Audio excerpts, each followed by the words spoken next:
Question 1. Tell me about a time when you were faced with a problem that had a number of possible solutions.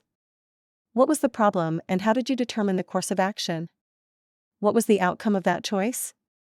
Response. In my previous role as an IT support specialist, we faced an issue where multiple users reported slow internet connectivity.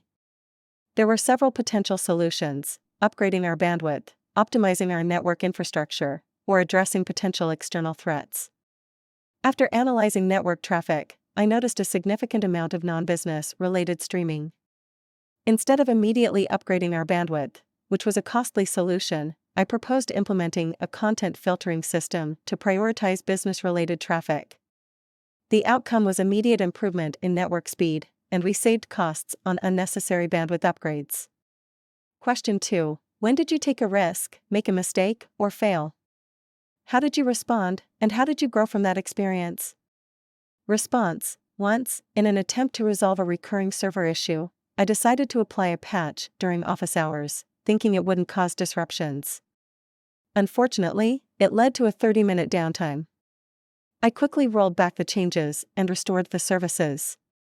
I learned the importance of scheduling maintenance tasks outside of peak hours and always having a rollback plan. This experience made me more cautious and improved my planning skills. Question 3. Describe a time you took the lead on a project.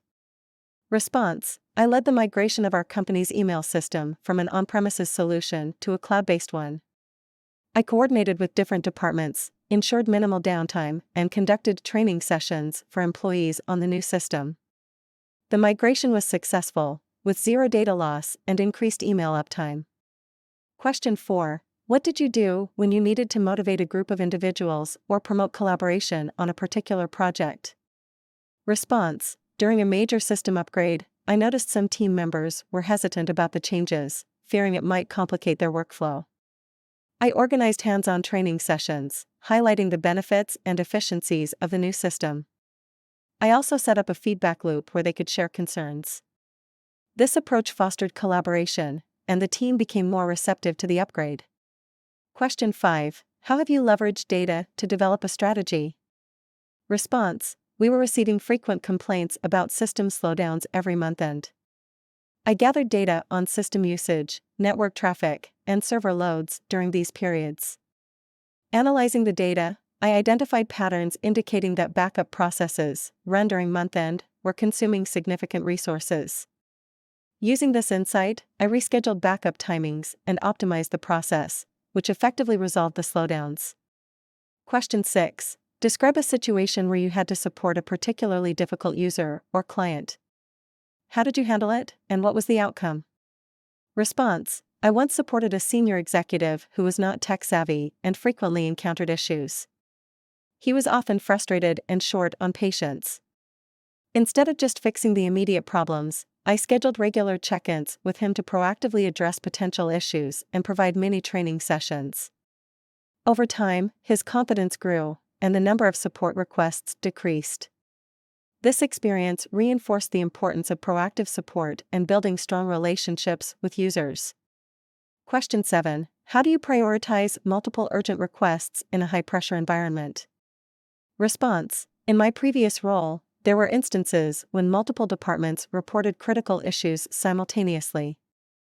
I prioritized based on the number of users affected and the business impact.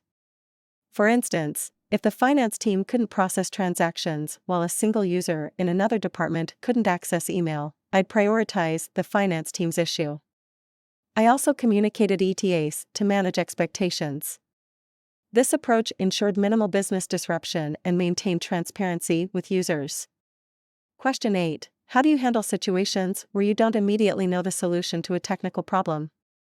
Response. In IT support, it's not uncommon to encounter unfamiliar issues. When this happens, I first try to replicate the problem in a controlled environment. If I'm still unsure, I consult documentation, online forums, or reach out to colleagues. If a quick solution isn't apparent, I communicate with the user, assuring them that I'm working on it and providing a timeframe for resolution. This approach ensures users are informed while I work diligently behind the scenes. Question 9. Tell me about a time when you had to learn a new technology or tool on the job.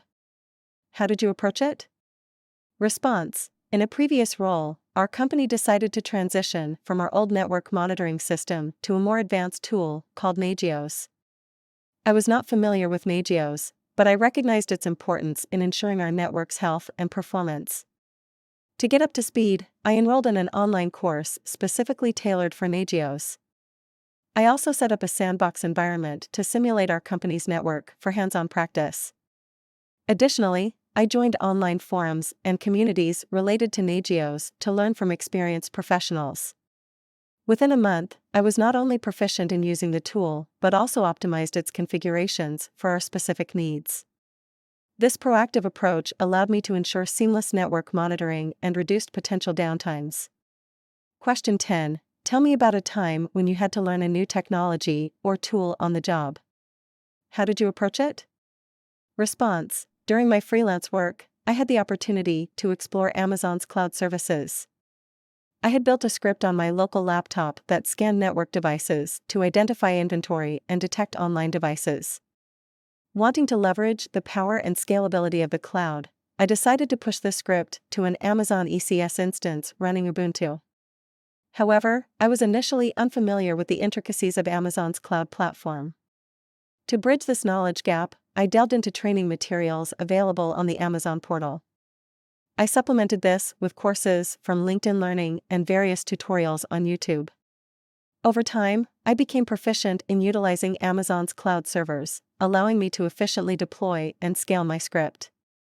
This experience underscored the importance of continuous learning and leveraging available resources to adapt to new technologies.